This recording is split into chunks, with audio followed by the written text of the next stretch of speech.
All right, so I was kind of getting scatterbrained last night on what I needed to do, and so I just turned the camera off and just started cleaning the last little bit of the stuff that I needed to get back in the car. So nothing exciting. You didn't really miss anything. I really didn't have to do anything to the steering column controls. Just clean it up. So everything here is basically ready to go back in the car.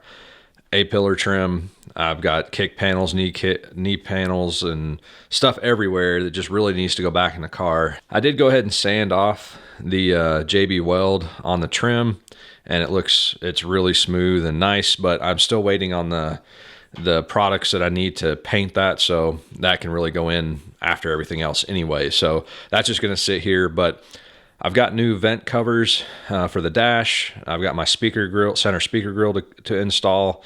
And like I said, I've got just trim everywhere, and even went ahead and cleaned up my two kick panels that are there in the back. So the only things you're not seeing are the gauge cluster, which is ready to go in, and the door cards. And really, that's everything. So today's just going to be a heavy day of getting all this stuff installed, snap back in the car. I should be able to button up the dash except for the radio bezel, and I can go ahead and get the center console in. So I should be able to get all this installed today. I don't have to do anything other than just bolt this stuff in. If you guys don't know about Mother's VLR, you should. It's an amazing product. It does really well in cleaning, and it does provide a little bit of shine on some of the plastics and stuff, but it does a really good job at cleaning. Plus it smells really good. So pretty much everything here was cleaned down with Mother's VLR, and then a few of the pieces that were a little bit scratched or faded, I did go ahead and use the Back to Black product. And like I showed you previously, I do have all new clips. Some I have original Mazda clips, and some are just some they're the same size and things, just cheaper off Amazon. And then I got a whole container here of new screws and bolts and things that I picked up, because some of the stuff does get screwed in besides the little push clips. So I have all new fasteners to pretty much install everything. So I think the next thing I need to do is go ahead and get the car ready, and I need to start organizing these things to get them put back in the car in the order that makes the most sense. So I'll probably start with like the A-pillars, maybe go across the top of the dash, and then work my way down, do the steering column and all that stuff, get all that installed, and then I can kind of work my way out and then maybe finish up with the center console. So I'm going to go out to the garage and get everything cleaned up out there, and then I'll check in just a second. I really haven't done a whole lot to the car since the last time we saw it, but I did get the seat belts attached and some just small trim pieces. I went ahead and got them attached and got them out of the way. Just a second ago, I did go pop on the left-hand side. A-pillar went on super easy. It just snaps in with a couple of clips. So as easy as that one went on, I assume this side's going to be a pain in the nuts, but it's really the same thing. It just has, a clip near the top, a clip in the middle, and then it kind of just slides down at the bottom. I did go ahead and add a little piece of that thick rubber foam, and that'll help my Bluetooth microphone hold on to the top of this A-pillar. So two things that are going to make this a little bit complicated is my vacuum line for the boost gauge, and then the Bluetooth speaker. So what I'm going to probably do is go ahead and attach a speaker to the top of this, and then maybe tape it loosely down the side just so the cable won't pop out, and then do the same, kind of tape the vacuum line over and out of the way. Try to force all this down and then see if I can clip it in. I'll try to set the camera up on the other side of the car, but it'll be hard to film it anyway. This Bluetooth microphone just has a little clip on the top, and I'm going to slide that down on top of the A-pillar trim. But anyway, let me get you guys set up and see if there's an angle from the other side, and then we'll go ahead and get this A-pillar installed.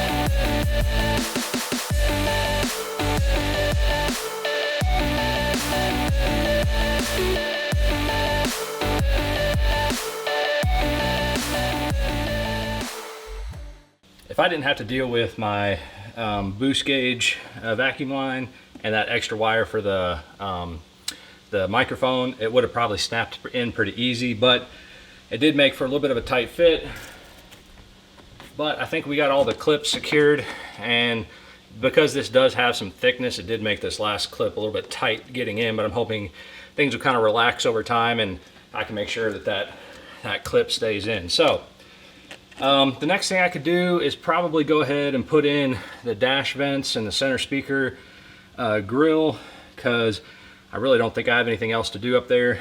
I did make a little bit of a mess on the windshield, so I'll get that cleaned up. It looks like some adhesive or something got on there. After that, I'll probably just go ahead and snap in some of these small side pieces and trims and things like that. I'm gonna go grab those parts from my workshop, and then I'll go ahead and get those installed. The defrost vent covers, they probably should have went in before I put the dash in. It would just made things a little bit easier, but because the way they're shaped, they're kind of angled. Now this is towards, you know, like the engine bay. You kind of have to set them in there downwards and then rock them forward to engage all these little clips. But you know, you don't have to take these out to get the dash out of the car. For some reason, mine were all just cracked and broken, so I just went ahead and removed them before I took the dash out. But if you don't want to break yours or run the risk of breaking yours, I would just leave these in until you got the dash out. If you need to replace these because yours are broken, there's a good chance you'll probably go ahead and break the ones that are already in your car anyway, getting them out. But these do just snap in if you're careful. Again, don't apply too much pressure unless it feels like it's going to snap in. But again, you just kind of got to lean it down in there, roll it forward, snap it down, and just getting everything aligned, you know, carefully before you fully engage all the clips, and you'll be good to go. So can't really show too much filming this because it's kind of a hard angle. I'll get this one installed, go ahead and put in the centerpiece, and then I'll keep on making progress getting more of this trim installed. Well, I got my workout in for the day trying to get that center cover on, and it was a brand new one, but I ended up breaking it getting it installed. There's 4 tabs that are just extremely stiff, and I really don't know if there's a good way to get those on or off without breaking them, because the one I took off I broke, and then this one putting on I broke. So it's just to be honest, it's just a bad design, and it's such a tight space you can't get much leverage to get it installed. But I won't cry over it because it's in there secure, and actually that may help me in the future if I have to take that apart. But I did get the center speaker cover on, and so I'm going to go ahead and grab some more of these trim pieces that go around the like maybe the side kick panels and the knee pads and all that stuff. So I'm going to go grab those and I'll get those installed. So the car has really come together over the last hour. So I went ahead and put the gauge cluster in and the steering wheel controls and all the little side trim. I also think that at this point we could go ahead and see if there's power and if everything works. So I'm super nervous about this because this car's been sitting here for 2 months and there's been a lot done to it over that time. But I don't have any of the center console stuff, which I think it'll be fine without it. So I do need to go flip on my circuit breaker, and then we can put the key in, see if we at least have power. If we do, then we can go ahead and see if it's started. All right, so this would be the first test to see if we get power anywhere. Okay, nothing so far, so maybe that's a good sign. I guess one test I could see if the headlights pop up. Oh, look at there. Something worked. Okay. Uh-oh. So we got lights. Let's see. Of course, I can't tell if there's any lights on the dash just yet, but all right. See what happens. So I actually do have, look at those lights. Those are really bright. Let me make sure it's out of gear. Okay, let's try one more time. Oh, I did turn my windshield wipers on. All right, let's see if she'll fire up now.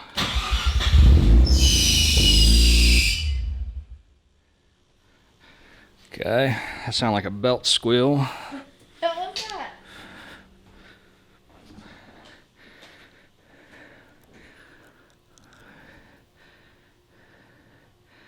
All right, that sounded like possibly a bad belt or something that was sitting here. So let me check on that for a second. A few moments later. So I found the problem, and it was just the air conditioning pump. So I just went ahead and unplugged it for now, just so I can get this running, but holy shit did that scare me initially. But anyway, easy fix, just unplug the AC for now, and she seems to be running. So I just fired right up after one or two cranks. So I have no idea if you'll be able to hear that because I got the microphone turned around, but I'll probably just let it run for a second just because I don't want to get anything too hot at the moment.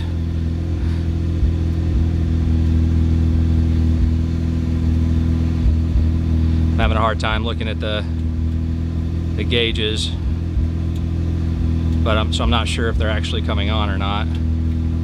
So I'm definitely not getting, so something's not working up here.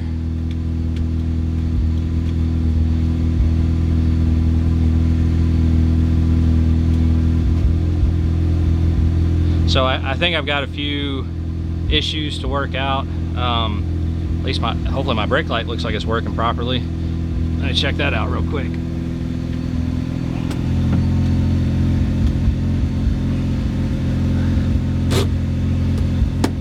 All right, so I'll have to adjust and see what I need to do. Well, it's not plugged in. Yeah, ignore me. This isn't even plugged in yet, so it shouldn't work. I mean, the lights on the outside are working.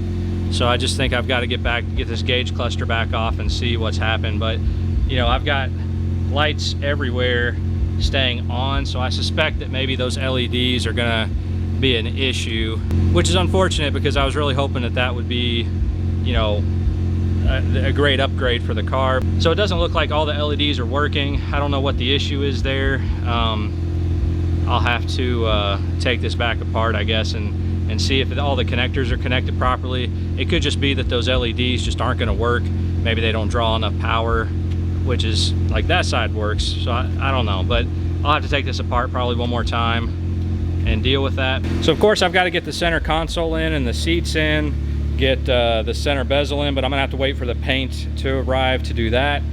So I'm gonna let this run for a few minutes just to stretch its legs, seeing how it hasn't been on for a while. And that's probably gonna be the end of this video for today. This is awesome that we were able to get this started up and don't have any significant issues. I do need to sort out what's going on with the lights, but hopefully that's relatively simple. Thank you guys for watching, and thank you guys for all your support. If you wanna see more FD content, please subscribe. Otherwise, I'm gonna see you guys next time.